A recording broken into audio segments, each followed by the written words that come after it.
Weight loss ചെയ്യുന്നവർക്ക് പറ്റിയ നല്ലൊരു ഹെൽത്തി ആയിട്ടുള്ളൊരു സ്മൂത്തി റെസിപ്പിയാണ് കേട്ടോ ഇന്ന് നമ്മൾ അപ്ലോഡ് ചെയ്യാൻ പോകുന്നത്. ഏറ്റവും സിമ്പിളാണ്, എന്നാൽ നല്ല ടേസ്റ്റും ഉണ്ട്. ഒട്ടും തന്നെ നമ്മളിതിനകത്ത് മധുരമൊന്നും ചേർത്തിട്ടില്ല.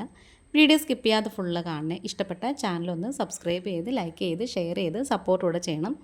ഞാനിവിടെ ഒരു കുഞ്ഞ് ബൗൾ എടുത്തിട്ടുണ്ട്. അതിലേക്ക് ഇനി ഓട്സ് ആണ് കേട്ടോ ചേർത്ത് കൊടുക്കുന്നത്. അത് ഏകദേശം ഒരു 2 ടേബിൾ സ്പൂണോളൊക്കെ ചേർത്ത് കൊടുത്തിട്ടുണ്ട്.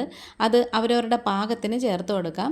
പിന്നെ അതുപോലെ തന്നെ മിക്സഡ് സീഡ് ഉണ്ടല്ലോ, അതാണ് ചേർത്ത് കൊടുത്തേക്കുന്നത്. ഏകദേശം 1 ടേബിൾ സ്പൂണോളം ചേർത്ത് കൊടുത്തിട്ടുണ്ട്. ഇതിൽ തന്നെ ചിയാ സീഡും പംകിൻ സീഡും പിന്നെ അതുപോലെ സൺഫ്ലവർ സീഡും ഫ്ലാക്സ് സീഡും എല്ലാം ഉണ്ട്. ഇനി ഇത് നികക്കെ നമുക്ക് വെള്ളം ഒഴിച്ചു കൊടുക്കാം. ഞാൻ എൻ്റെ ആവശ്യത്തിന് ഇത്രയാണ് കേട്ടോ എടുത്തത്. നിങ്ങളിതിൽ കൂടുതൽ കഴിക്കുമെന്നുണ്ടെങ്കിൽ കുറച്ചും കൂടെ എടുക്കാം. എനിക്കിത് ചെയ്തു വരുമ്പം ഒരു ബൗളോളം ഉണ്ട്. അത്രത്തോളം തന്നെ ധാരാളമാണ് കേട്ടോ. ഇനി നമുക്കൊരു 4 ബദാമും കൂടി ഇട്ട് കൊടുത്തതിന് ശേഷം അടച്ച് വെച്ചേക്കാം. രാത്രി നമുക്ക് കുതിർക്കാൻ വെച്ചിട്ട് രാവിലെ എടുക്കണമെങ്കിൽ അങ്ങനെ ചെയ്യാം. ഞാനിതിപ്പം രാവിലെ കുതിർത്ത് വെച്ചിട്ട് അതങ്ങ് ഫ്രിഡ്ജിൽ വെച്ചിട്ടുണ്ടായിരുന്നു. എന്നിട്ട് നമ്മളിത് വൈകുന്നേരം രാത്രി ഒരു 8 മണിക്ക് കഴിക്കത്തക്ക രീതിയിലാണ് കേട്ടോ ഞാനിത് എടുത്തേക്കുന്നത്. ഇത് നന്നായിട്ട് കുതിർന്ന് വീർത്ത് വന്നിട്ടുണ്ട്. നമുക്കിതൊരു ബ്ലെൻഡറിലേക്ക് ഇട്ട് കൊടുക്കാം. ഇപ്പം ഞാൻ കുതിർക്കാൻ നേരത്ത് പാലും അതുപോലെ തന്നെ കാര്യങ്ങളൊന്നും ചേർത്തിട്ടില്ലായിരുന്നു.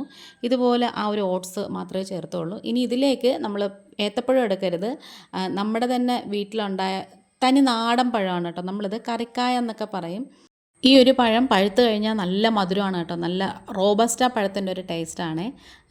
ഇത് നമുക്ക് പച്ചയ്ക്ക് തോരൻ വയ്ക്കാനും മെഴുക്ക് പുരട്ടാനും എല്ലാം നല്ലതാണ്.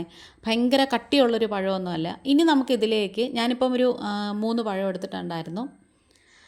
അത് നമുക്ക് ഈ കട്ട് ചെയ്തതിലേക്ക് ഇട്ടതിന് ശേഷം നമുക്കിത് പാൽ ചേർത്ത് കൊടുക്കാം. അപ്പോൾ നമുക്ക് ലോ ഫാറ്റ് പാലെടുക്കുന്നെങ്കിൽ അതാണ് നല്ലത്. ഇനി ഇതൊന്ന് അടച്ചതിന് ശേഷം നന്നായിട്ട് നല്ല പേസ്റ്റ് രൂപത്തിൽ ഒന്ന് അടിച്ചെടുത്താൽ മതി. നല്ലോണം ഇതുപോലെ ഒന്ന് അരിഞ്ഞ് വന്നിട്ടുണ്ട്.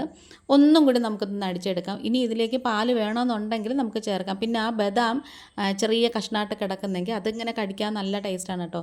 അപ്പോൾ ഇതൊരു കുഞ്ഞു വീഡിയോ ആണ്. ഏറ്റവും മുകളിൽ കുറച്ച് കശുവണ്ടി പരിപ്പും ബദാമും നുറുക്കിയത് ഇരിപ്പുണ്ടെങ്കിൽ ഇട്ട് കൊടുത്താൽ മതി, ഇല്ലെങ്കിലും കുഴപ്പമൊന്നുമില്ല. വീഡിയോ ഇഷ്ടപ്പെടുകയാണെന്നുണ്ടെങ്കിൽ ചാനലൊന്ന് സബ്സ്ക്രൈബ് ചെയ്ത് ലൈക്ക് ചെയ്ത് ഷെയർ ചെയ്ത് സപ്പോർട്ട് ചെയ്യണം. ഇതുവരെയും സബ്സ്ക്രൈബ് ചെയ്യാതെ കാണുന്ന കൂട്ടുകാരെങ്കിലും ഉണ്ടെങ്കിൽ ആ ഒരു ബെല്ലൈക്കൺ സബ്സ്ക്രൈബ് ബട്ടണൊക്കെ പ്രസ് ചെയ്തിട്ട് ഓൾ എന്ന ഓപ്ഷനും കൂടി കൊടുക്കണേ. എങ്കിൽ മാത്രമേ ഞാനിടുന്ന നെക്സ്റ്റ് വീഡിയോസൊക്കെ നോട്ടിഫിക്കേഷനായിട്ട് നിങ്ങൾക്ക് കിട്ടത്തുള്ളൂ. ശരിക്കും ഈ ഒരു ബൗൾ നമ്മൾ കുടിക്കുമ്പോൾ തന്നെ നമുക്ക് വയറ് നല്ലോണം നിറയും. അപ്പോൾ നമ്മുടെ വീഡിയോ വൈൻഡ് അപ്പ് ചെയ്യാറായി. വീഡിയോ കണ്ട് സപ്പോർട്ട് ചെയ്യുന്ന എല്ലാവർക്കും ഒത്തിരി നന്ദിയുണ്ട്. ഇന്നിപ്പോൾ ഇത്രയേ ഉള്ളൂ. വേറൊരു വീഡിയോ ആയിട്ട് വേഗം തന്നെ വരാം. Thanks for watching.